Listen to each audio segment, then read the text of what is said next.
আজকে আমি আর আমার বন্ধুরা মিলে একটা মজার জিনিস ট্রাই করলাম, সেটা হলো এই লেবুর পিনিক। তো এই লেবুর পিনিকটা বানানোর জন্য সবার প্রথমেই আমরা চলে গেলাম লেবু খুঁজতে। তো এইখানে আইসা দেখি যে একটা গাছে এত পরিমাণে লেবু হয়ে আছে। এইখান থেকে যতগুলো আমাদের দরকার ছিল ততগুলো নিয়ে নিলাম। একটু সামনে এগিয়ে দেখি যে একটা গাছে আরো অনেকগুলা লেবু হয়ে আছে, আর এই লেবুগুলা যে এত দেখতে সুইট সুইট বললেই কিন্তু এই লেবুগুলা অত মিষ্টি না, এগুলা কিন্তু অবশ্যই দুনিয়া টক। আর এইটা বানানোর জন্য আমাদের সবার প্রথমেই দরকার এই শুকনা মরিচগুলা। তো শুকনা মরিচগুলো আমরা ভালোভাবে ভেজে নিলাম। তো তারপর আমার বন্ধু বসে গেল এই লেবুগুলা কাটার জন্য, আর ও খুবই সুন্দর করে কাটতেছিল। তো এই মুহূর্তগুলো আমাদের কাছে খুবই মজার ছিল, কারণ আমরা কাজ করতে করতে মাঝে মাঝে অনেক মজাও করতেছিলাম।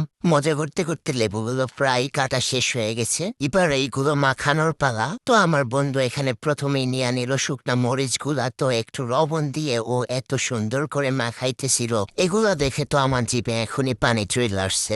বাইরে ভাই, আমার মনে হয় পৃথিবীতে এমন কোনো বান্দা নাই যারা এগুলা দেখার পরে বলবে যে না আমি খামো না। আমার তো আর তোর সইতেছে না, আমি তো আমার বন্ধুরে বলতেছি শালার পুত তুই তাড়াতাড়ি মাখা, আমি খামো কোন সময়। তো খাওয়ার পরে যে এমন একটা রিভিউ আসবে এটা আমি কল্পনাও করি নাই। আমার বন্ধুরা তো আমারে বলতেছে ভাই তুই আমাকে ওপরে রাগ আছে ঠিক আছে, কিন্তু তুই কেন আমাকে এমনি টস্টার করলি? তুই দরকার হলে আমাকে দইরা পিড়াইতে, তাও কেন এমন একটা খাবার খাওয়াইলি?